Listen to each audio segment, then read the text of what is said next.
Montana Territory, August 1883. The sun, a molten coin in the sky, barely kissed the pine-crested Bitterroot Mountains when Mariah Zeller, her face streaked with dirt and desperation, knelt before the sheriff's office. Her worn skirts pooled around her scuffed boots, her hands trembling not just from the morning chill, but from the icy grip of fear. "I'll do anything," she pleaded, her voice catching but holding a core of unwavering resolve.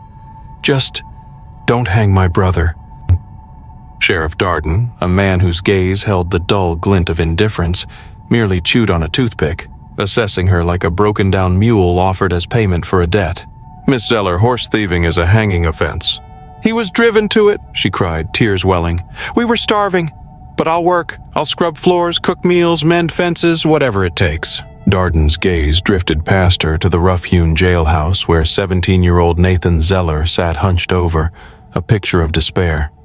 "You offering yourself as a trade, your freedom for his punishment?" Her throat constricted, a painful burn, but she managed a nod. A voice, raspy and strained, cut through the tense air. "Then give her to me." Mariah whirled around. Leaning heavily against the weathered hitching post stood a man who looked to be clinging to life by a thread.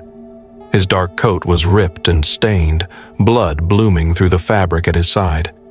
He was tall, gaunt, his face etched with the harsh map of pain and sun. Dust, the color of bone, coated his worn boots, suggesting a journey across parched lands.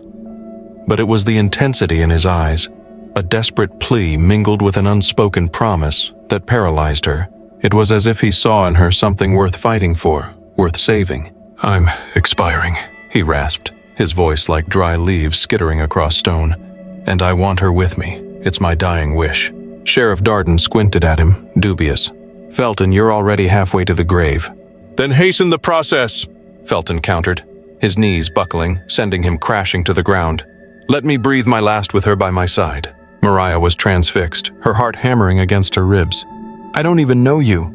"No," Felton admitted, a flicker of pain crossing his face. "But I know the desolate ache of being alone." He coughed, a ragged, bloody sound. "And you offered your own life to save another. That's the kind of soul a man would want near him when he faces death." Darden hesitated, his eyes narrowed. "You serious, Ro?" Felton nodded, the blood at the corner of his mouth gleaming crimson. "Then she's yours," the sheriff grunted. "Boy goes free." Mariah rose slowly, her legs unsteady. "That's it?"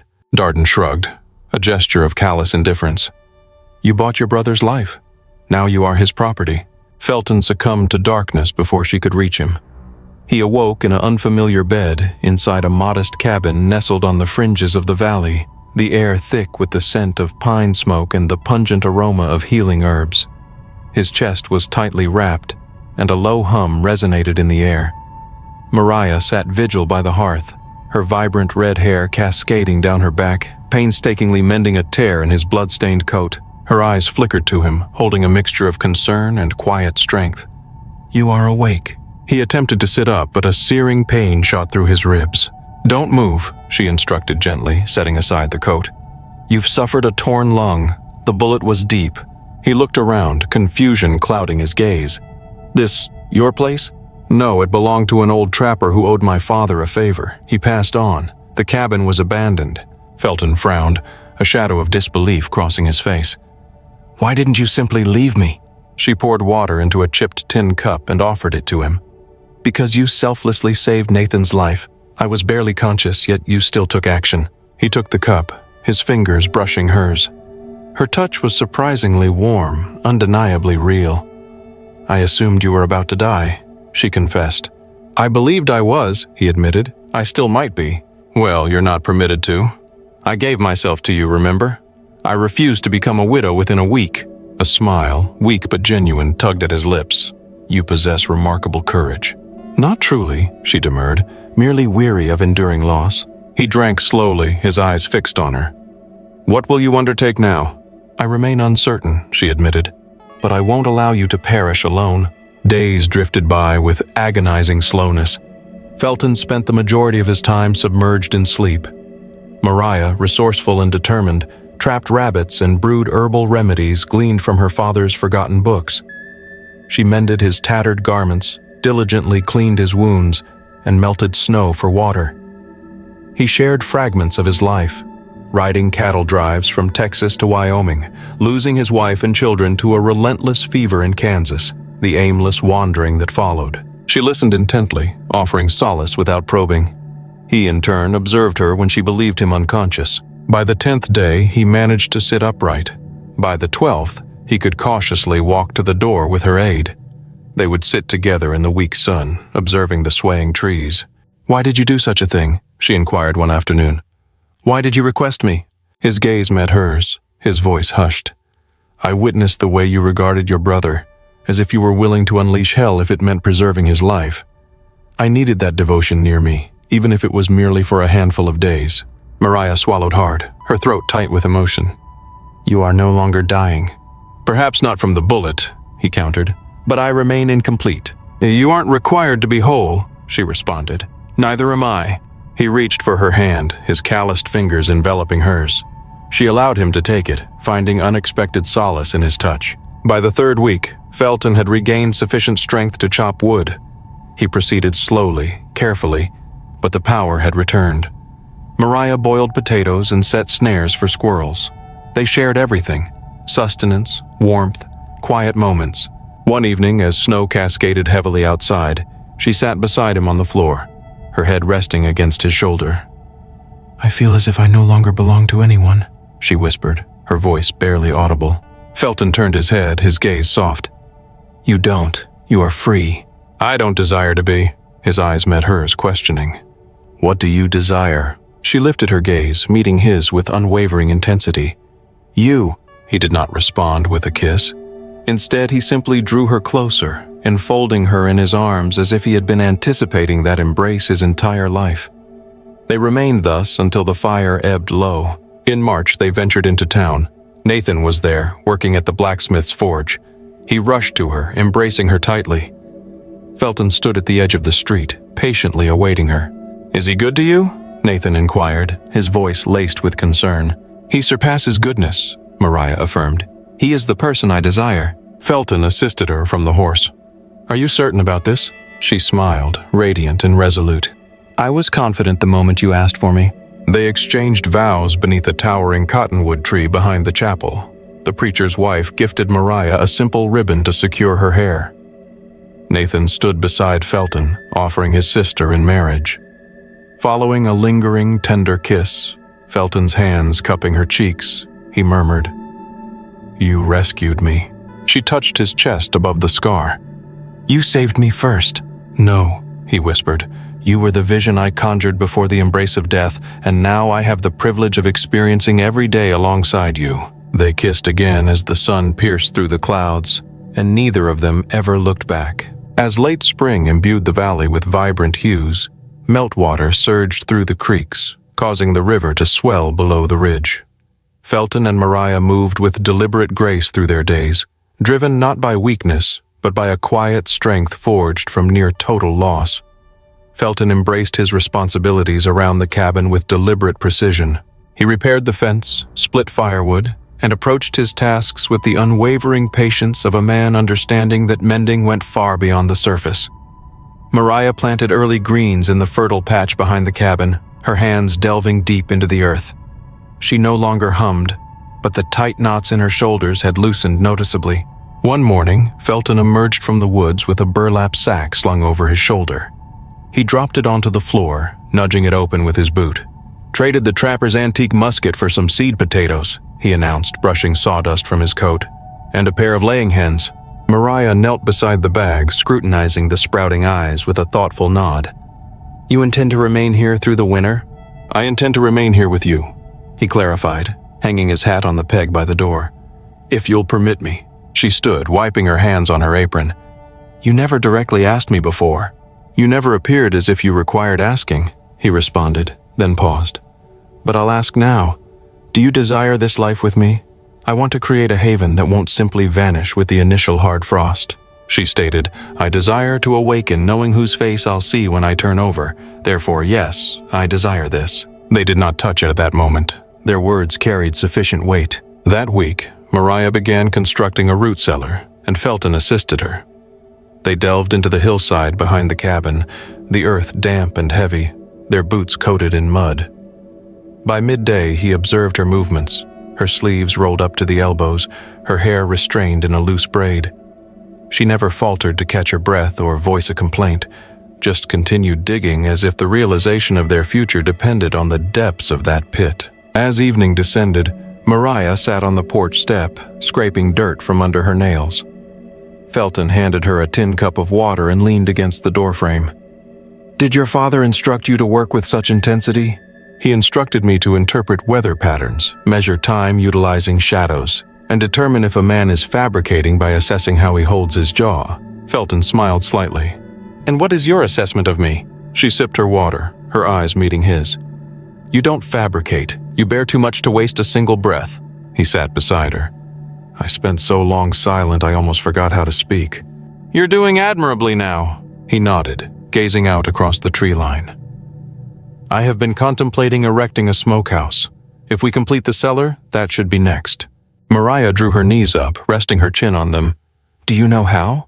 "I passed through a lumber camp once. A man demonstrated it to me, asserting that meat doesn't remain preserved on hope, neither do people," she said softly. He looked at her, not startled, merely quiet. "Is that why you remained with me?" "I remained because you were the initial man who didn't regard me as owing him anything." Felton didn't respond immediately. He reached over, took her hand, and enclosed it within both of his. His palms remained rougher than hers, yet his grip was gentle. "I aspire to construct a life that asks nothing from you except truth." "You already are," she said. That night, a gentle rain commenced. They sat by the hearth with a modest fire burning, the wind directing smoke up the chimney. Mariah stitched a patch onto the sleeve of his shirt, and Felton whittled a piece of pine into a spoon, not for necessity, but for the satisfaction of the activity. "Do you ever consider children?" she inquired without looking up.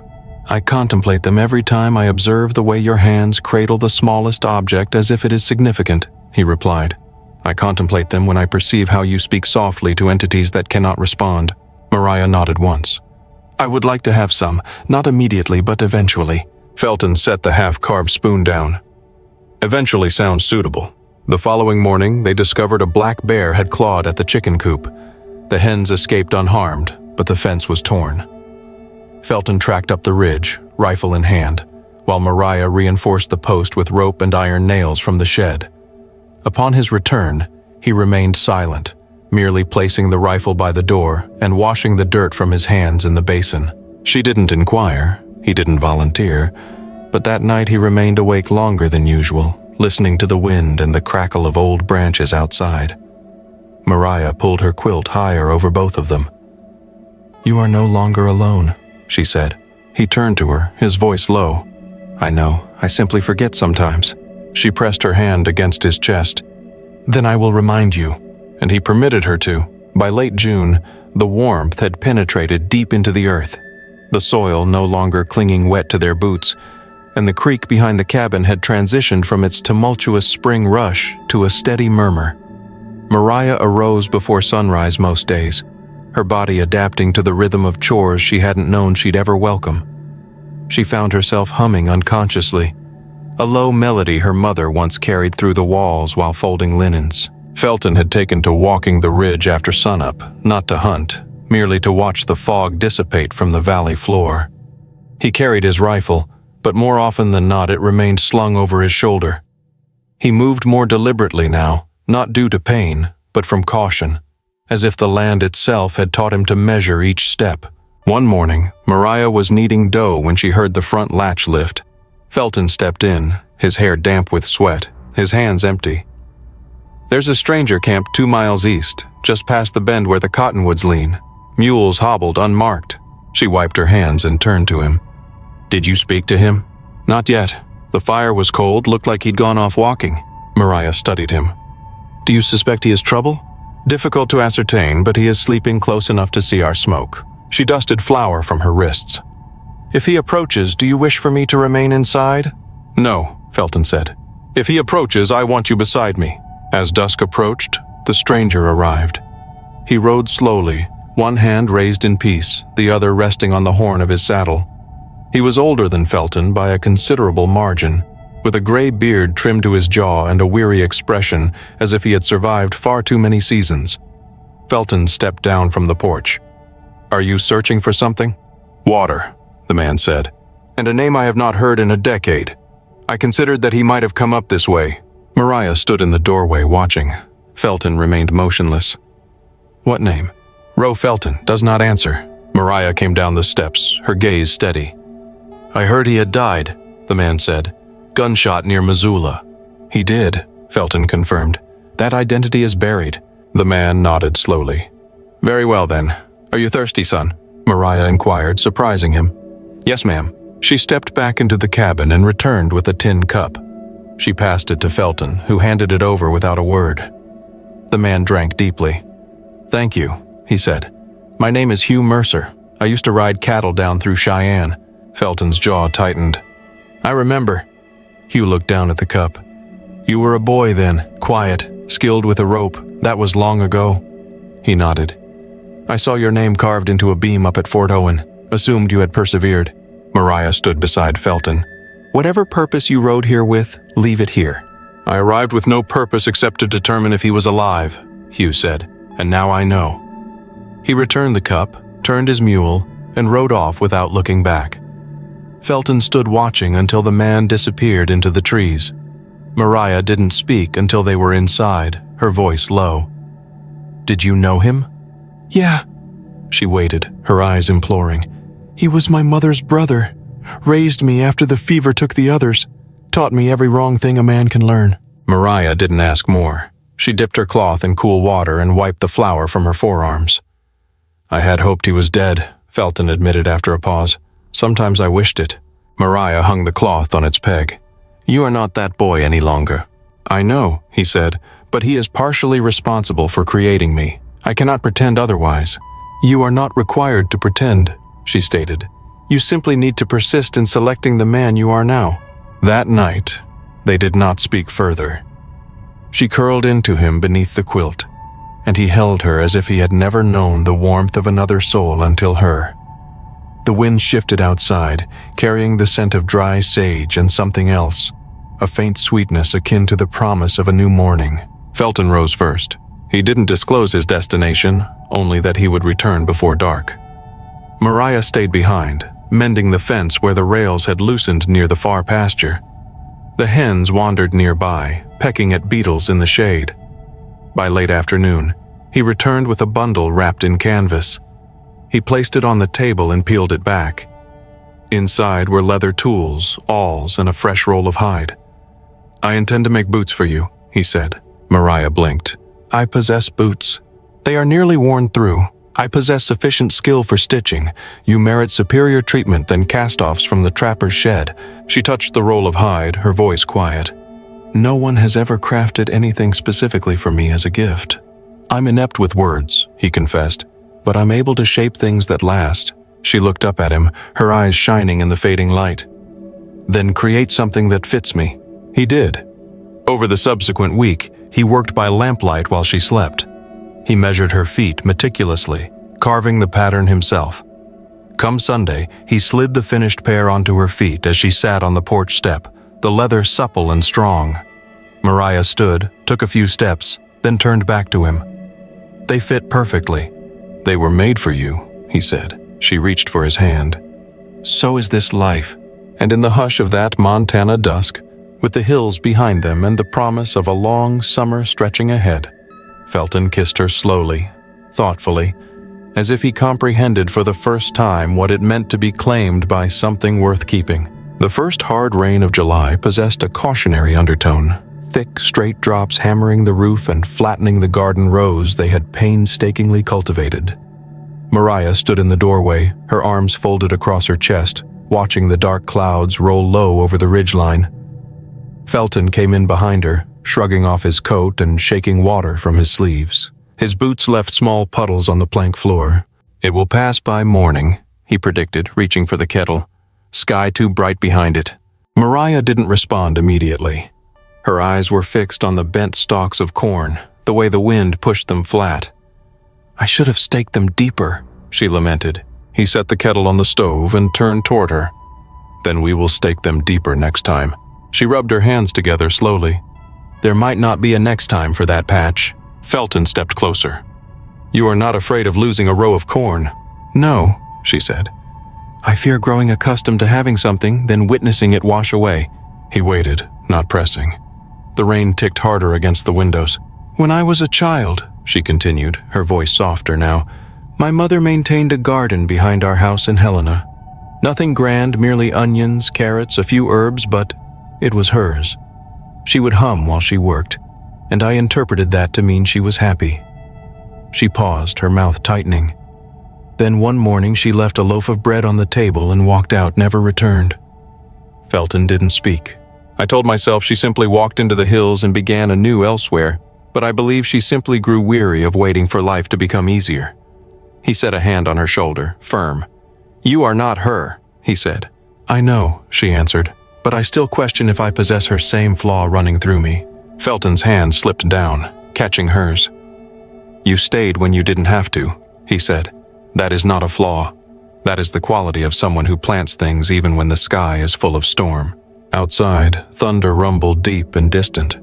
Mariah leaned into him then, not necessarily for comfort, but to remind herself of the solidity of his frame, his breath, the comforting constancy of someone who didn't flee. That night, they sat by the stove with a plate of cornbread between them, the fire low and steady.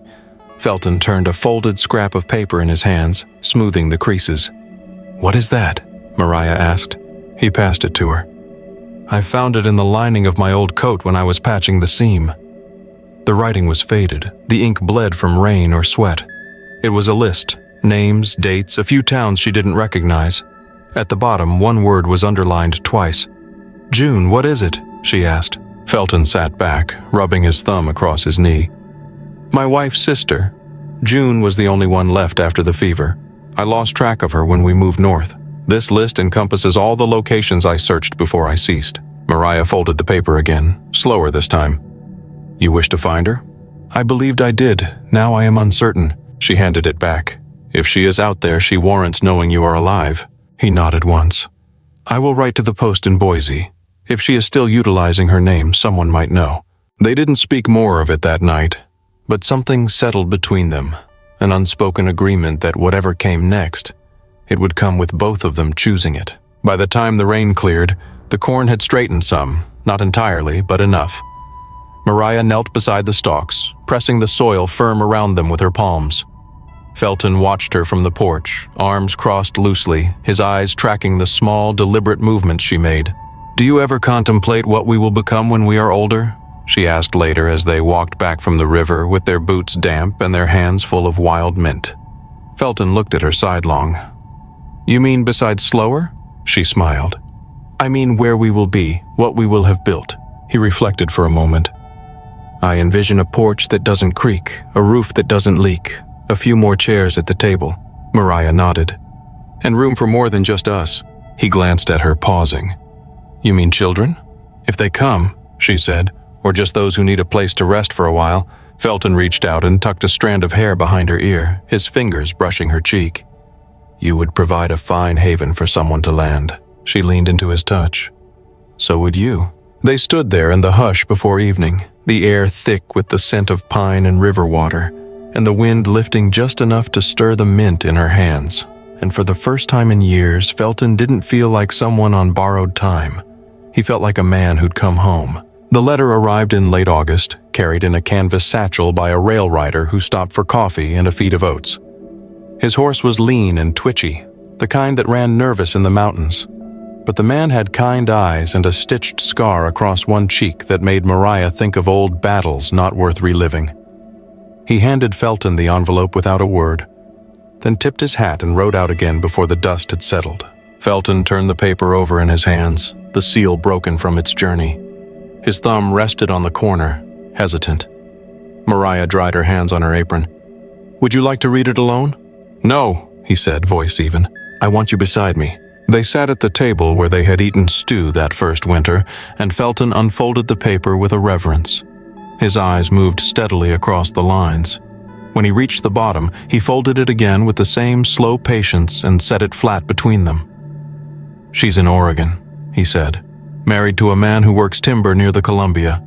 She thought I'd died just like I thought she had. She has 2 daughters and named the youngest after my mother." Mariah ran her fingers along the edge of the table. "Are you going to write her back?" "I already started," he said. "I just didn't know where to send it." "Will you visit?" He looked at her, not unsure, just weighing his choices. "If I go, I want you with me. Are you certain she wants to meet the man I am now?" She said. "She has room for whatever is left of me. That's what she wrote." Mariah nodded. "Then we will go, just not before the harvest." They spent the next weeks pulling beans, drying herbs, and stacking wood in the shed Felton had built from pine beams split with his own hands. The smokehouse now stood complete, logs chinked clean and tight, and a rack of venison hung in the shade. It was the kind of work that settled deep in the bones, the kind of rhythm that made a person feel as if time moved with them instead of past them. One afternoon, Mariah sat on the porch steps, a willow basket of apples in her lap, slicing them for drying. Felton brushed sawdust from his sleeves and leaned against the railing. "Do you ever wonder what would have happened if I hadn't stepped out that day?" he asked. She didn't look up. "I would have found another way. It might not have been a good one." "I think about it sometimes," he said. "How things hang on a moment, one different breath, and we would have been strangers."